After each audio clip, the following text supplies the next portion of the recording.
It was a tense morning in Ouagadougou, May 2025, when President Ibrahim Traoré received a surprising invitation to appear on CNN's special global broadcast, Leadership in the 21st Century. What made this invitation even more intriguing was that Donald Trump would also be present. This would mark their first public appearance together since diplomatic tensions had begun to escalate. "Mr. President," said Foreign Minister Dr. Alan Ouedraogo, stepping into the briefing room, "this may be a trap. Trump hasn't been stable lately."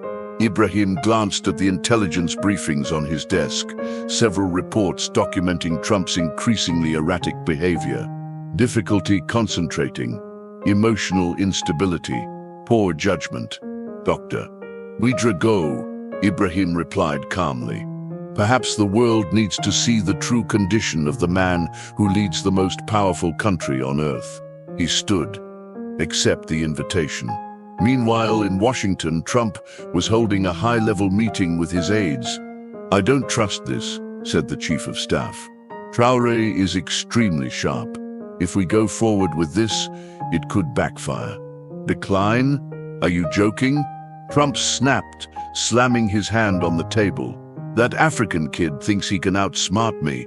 I'll show him who the boss is." Melania Trump, present at the meeting, remained quiet but uneasy. For months, she'd been noticing something was wrong. His memory slips, bursts of unprovoked anger, and an increasing inability to process simple information. Later that evening, she tried to reason with him. "Donald, maybe it's best to skip this event. You've been under a lot of pressure lately." "I'm under no pressure," Trump shouted, throwing his napkin aside.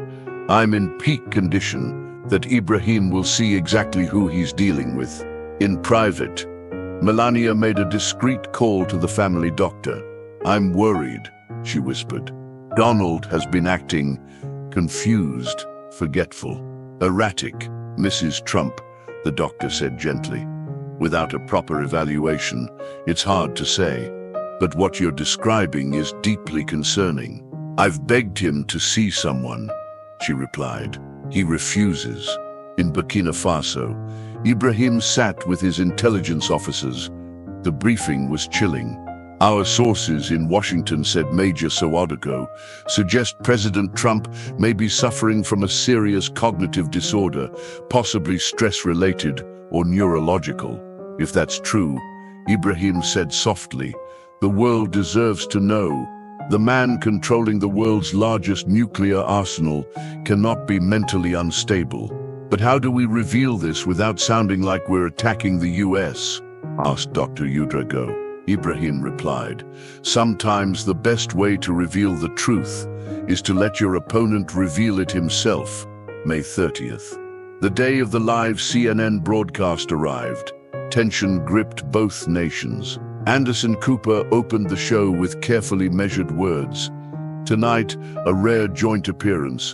President Donald Trump and President Ibrahim Traoré discussing global leadership in the modern era. The screen split. Trump in the White House, looking restless. Ibrahim in his presidential office, composed. "President Trump." Anderson began, "Let's start with the topic of international cooperation." "Cooperation?" Trump scoffed. "Why should we cooperate with countries that take advantage of us?" "Ibrahim thinks he can tell me what to do." Burkina, what's the name again?" Anderson blinked. "Burkina Faso, Mr. President." "Hear that? Nobody even knows where that is." On the other screen, Ibrahim remained composed, calmly watching the unraveling. "President Trump," he said softly, "perhaps we can shift to constructive dialogue, solutions for global peace." "Solutions?" Trump barked. "I am the solution. I wait." What was the question again? A heavy silence fell over the studio.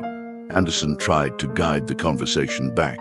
"We were discussing international cooperation." Trump stared blankly, then suddenly shouted, "Right, cooperation," before falling silent again. At the White House, Melania was watching. Her hands trembled. Her worst fear was unfolding. Live. Then came the moment. I understand the stress of leadership, Ibrahim said gently, but perhaps clarity of mind is equally important. Trump leaned forward, eyes wild. Stress? I don't get stressed. Who am I again? A collective gasp filled living rooms and newsrooms around the world. Anderson Cooper froze. Melania cried. Ibrahim held the moment. In my country, he said, we take mental health seriously. When our leaders are under pressure, we seek help. There is no shame in admitting limitations. Limitations. Trump exploded. I have none. I am the president. But what's my title again? Silence again. Mr. President, Ibrahim said, his tone shifting, your behavior today is deeply troubling. With respect, I believe your current state poses a danger to the global community. What are you suggesting? Trump snapped, voice trembling. I am saying, Ibrahim answered, that leadership requires awareness, and right now the world is watching a man who cannot remember the name of a country, who cannot complete a sentence, who doesn't know who he is. Trump mumbled incoherently. We were inside the White House. Aides scrambled, phones lit up. Melania collapsed into a chair. Cut the feed, the chief of staff yelled, but it was too late. The damage had already gone viral. Social media erupted. #Trump, meltdown #. Ibrahim exposed truth in under 2 hours. Over 500 million people had watched Trump's mental breakdown. International leaders were on emergency calls. The British Prime Minister convened a crisis meeting. France's President Macron called Ibrahim personally. President Traoré, he said, thank you for your courage. The world owes you. At NATO, military commanders held classified meetings to reassess U.S. command integrity over nuclear forces. Back in the White House, Melania was inconsolable. She called the family doctor again. Doctor, did you see it? The whole world saw it. He didn't even know where he was. I'm afraid, Mrs. Trump, this is consistent with early onset dementia or Alzheimer's. He needs a full neurological assessment immediately. He'll never agree, she whispered. He thinks it's all fine. Trump was now being evaluated privately by White House physicians. Early tests were alarming. Mrs. Trump, the neurologist said, your husband is showing classic symptoms of progressive cognitive deterioration. Lies, she screamed. That African confused him with his games and tricks. No, ma'am, the doctor replied. I saw the broadcast. Memory lapses, spatial disorientation, identity confusion. These are serious signs. Melania turned her grief into rage. He attacked us on live TV. He made us look weak. This is why she called an emergency meeting. I want sanctions, diplomatic retaliation. I want the Traoré humiliated. Mrs. Trump, a senior diplomat, said cautiously, but everything he said was already visible. He simply named what millions were witnessing. I don't care, Melania snapped. I want him to suffer, but no one followed. Within days, global praise poured in for Ibrahim Traoré's bravery. He was hailed as the man who dared to tell the truth, what the Trump administration had hidden for months. Medical reports were leaked. Confirmations of Trump's mental condition filled headlines. Traoré exposed what Washington had. Trump's inner circle knew for months. Melania knew and said nothing. Congressional hearings followed. Experts testified. President Traoré performed what can only be described as a public medical intervention, said a Johns Hopkins neurologist. He recognized signs we are trained to spot. Melania was called to testify.